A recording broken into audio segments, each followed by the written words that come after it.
Well, I mean, I thought we did some nice things out there again, especially defensively, and just guys competed really well, really hard.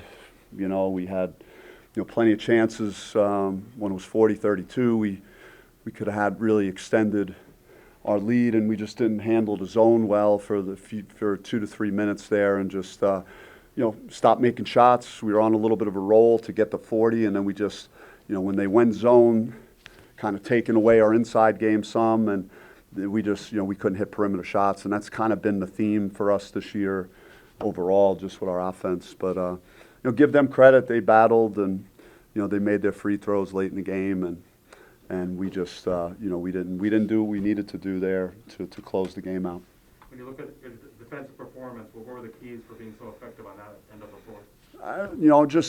Again, we kind of sticking with a similar plan that we had with Arizona, and I thought we 38-24 in the paint. I know they got a lot of free throws because they're tall and they're focused on going to the glass. They had 20 offensive rebounds, so we just couldn't come up with some of those rebounds after we made the miss in congestion. They seemed to get their hands on a lot of those, and we unfortunately did not.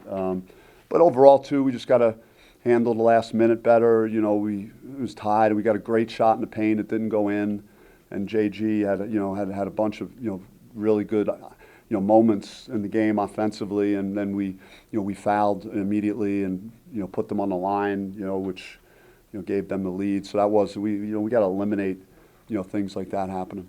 Did you have any extra motivation or juice going into this game since you weren't able to be out there last week when you guys played USC? I mean, I didn't really look at it that way, and I just I looked at it the same way as I did Arizona in terms of preparing, and it was a winning effort again. It's just again we didn't close out the game. Jalen Graham with a career high 19. Obviously, since that game against Colorado, he's really seemed to have turned the corner. Yeah, his footwork was special. His touch around the basket, and just he looked like the best player on the court to me tonight. So that was he's just making huge strides. Happy for him. He's really been great the last few weeks, and just great attitude and the way he's practicing. And I was almost saying before the game, he practiced so well yesterday. I was like, maybe he should have saved that for tonight, but he really did well. I'm happy for Jalen tonight.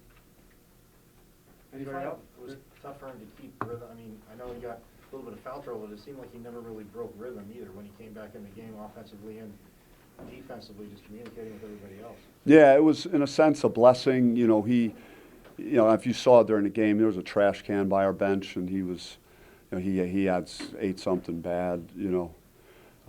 So my coach, when I played in college, said something really bad about me in the Final Four.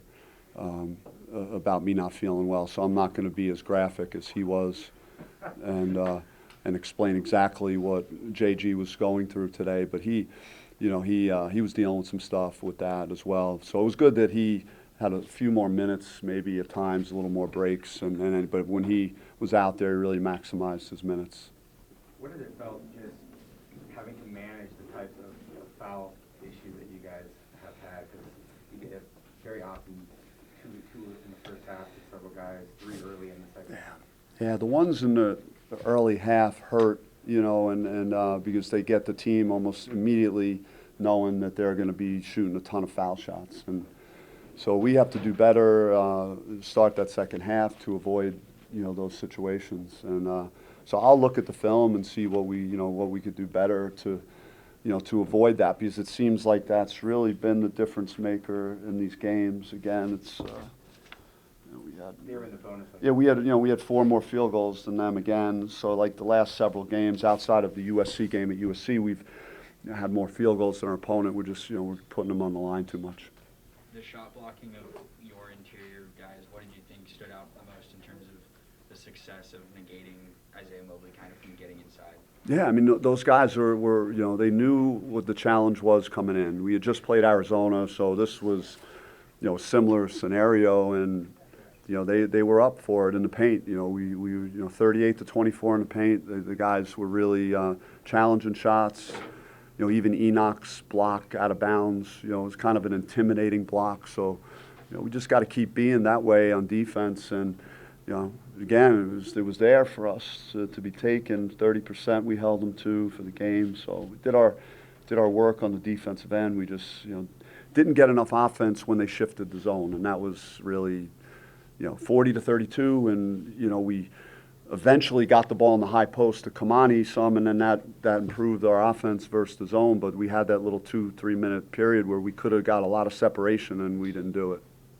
When you guys are down by 3 with like 12 seconds left, DJ Horn shoots the floater. Was that a personal decision on him? Or? Yeah, I mean, you're going to have to ask DJ that. We had, in the timeout, talked about trying to get a 3 because, we were down 3. And there wasn't really enough time to, unless you get a really quick 2, to foul and then try and hope they miss. But, yeah, we shouldn't have taken that shot inside the 3-point line. And, maybe he was anticipating them fouling again. I thought they might try and foul again to not let us get a 3 in that situation. But, yeah, it wasn't the right choice.